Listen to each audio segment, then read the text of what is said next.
Hey, good morning, everyone. It's Melissa Lorello. You may not recognize me with my hat. I am wearing my headache and migraine awareness hat today.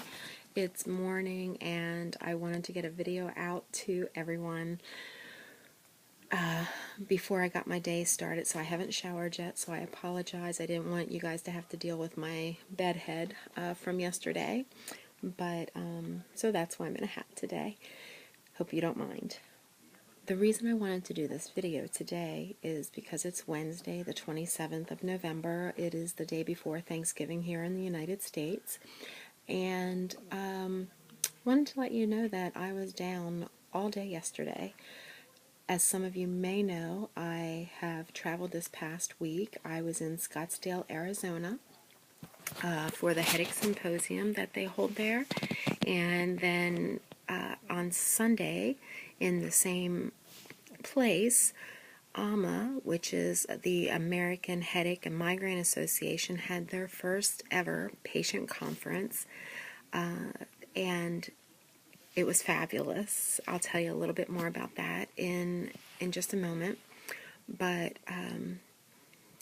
anytime after I have a go, go, go kind of day or a couple days or a week or whatever, I always, always, always have what I call letdown migraine, where I can be down for 3, 5, 7 days, sometimes even more.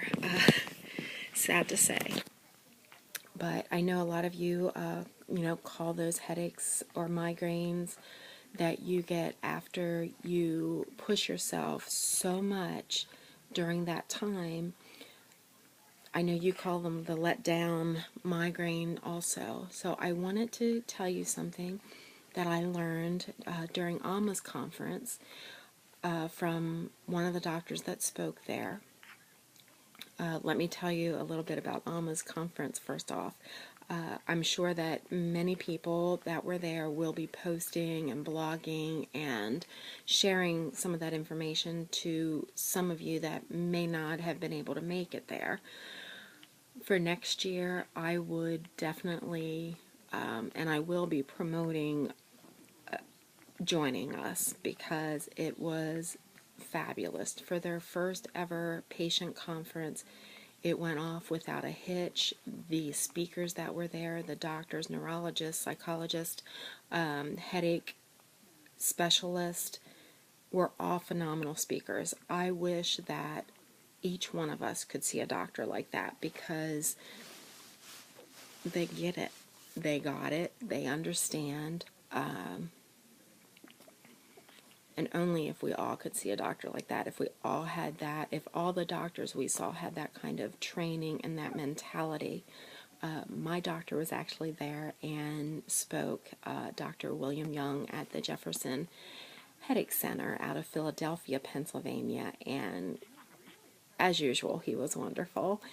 And I was so happy to have him there along with others, and also all of AHMA's board were there, plus some others that spoke, and it was a fabulous time. So if you can next year, I would so recommend going. Okay, back to what I learned. The one thing that I did learn and actually got to put into a trial here as of yesterday. As I told you before, when I push myself and go, go, go, whether it's through the holidays, whether it was before my attack when I worked a full-time job Monday through Friday or Monday through Saturday or whatever it was, at come the weekend time, I would totally conk out. I would call it crashing, and I would crash hard and for a long time.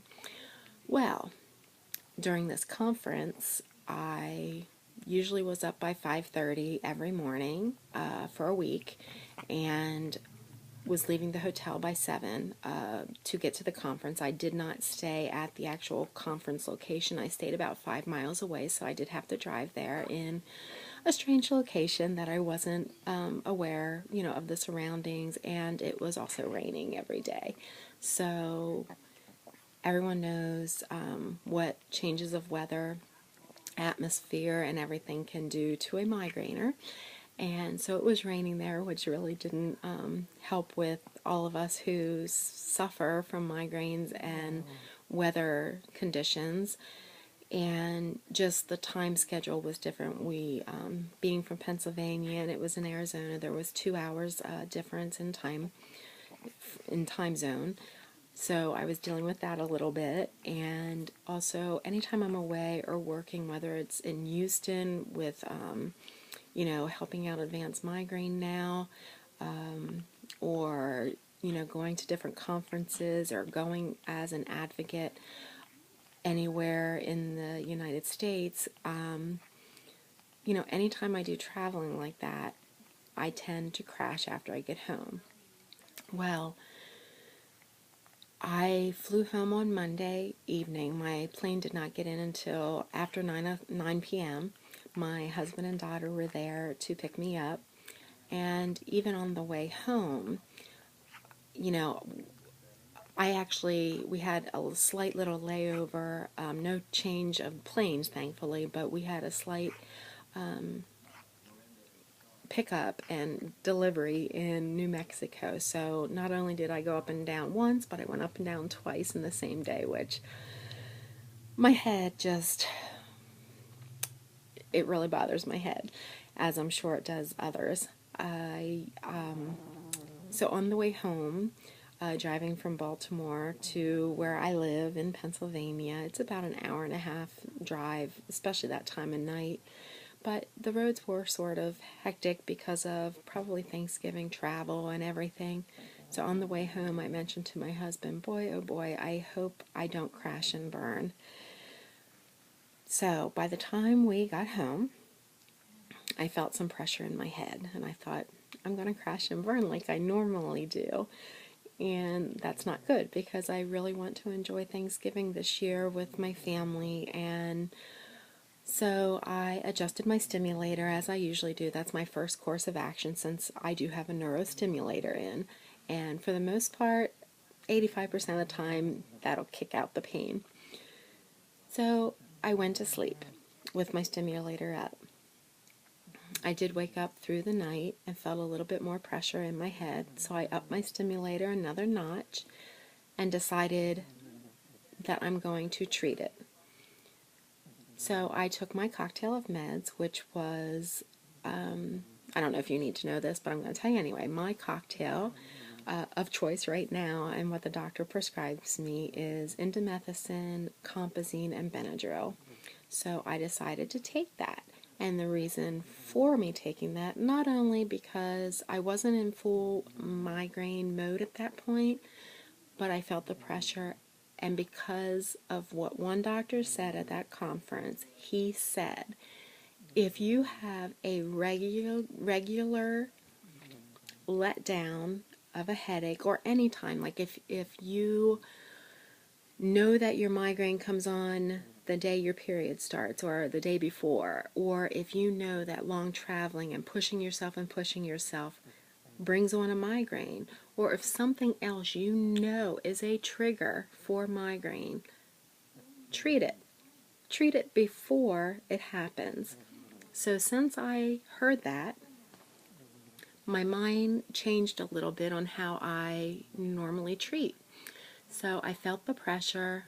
As I said, I took my cocktail of meds, and a few hours later, which was in the morning on Tuesday morning, migraine was coming at me. It was feeling pretty, it wasn't a real high number by any means, but I could tell. And the first thing I said was, shoot.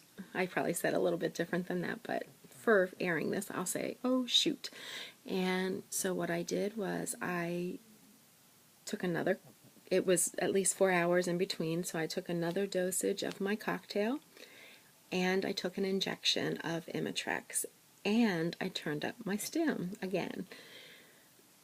went to sleep, and I have to be honest with you, I slept all day yesterday. But here's the good part. I woke up this morning, well, I actually woke up last night, and I was feeling much better as of last evening. I think I woke up around, I don't know, maybe 5:30 or 6 o'clock. I can't tell you exactly. But let me tell you, I knew I was on the right road. I was no longer in pain. The pain didn't increase. I caught it in time. So now I just wanted to share that with you. I'm fine for today. I have a very good feeling that I'm going to be fine for tomorrow, for Thanksgiving Day, and I'll be able to enjoy with my newly married daughter, my mom and dad, my youngest daughter, my husband, of course, and then we're going to have another Thanksgiving and go over to my husband's family after we're done here. And I just have a feeling it's going to be a great day. And I think it's all because I caught it and knew that I crashed after pushing myself like that. Hearing the doctor explain it, that I can catch it ahead of time, not to wait for the pain to just start showing. So because I felt that pressure, because I know that it always, always, always leaves me down and out for not one day, but usually 3, 5, 7, even longer than that, I caught it ahead of time, thank God. I was down one day, which I'll take over 3, 5, 7, 9, and I'm having a great day today, and I just wanted to get this out to you and give you that tip of advice that I got and put into my plan and will keep in my plan from now on. I tend to push myself a lot. It's just who I am. It's my personality. I would never give up going to one of these conferences. I got so much out of it. And to be honest, one of my friends there had said, well, I met a lot of new people there, people I knew before but never met in person. It was a fabulous time, so I would never give up going. I will just treat it differently, treat my head differently than how I normally would. So hopefully you guys can use that to your advantage too, and I will tell you more about the AHMA Conference, the people I met there, and just how fabulous it was. But again, I just wanted to pass this tip on to you. Sorry it was so long. I'm sort of gabby because I actually feel pretty good, and I'm excited that I feel good after the long week I had. So you guys take care. Have a fabulous Thanksgiving, and I will be in touch with you sometime very, very soon. I'll talk to you later. Mwah. Love you guys. Bye.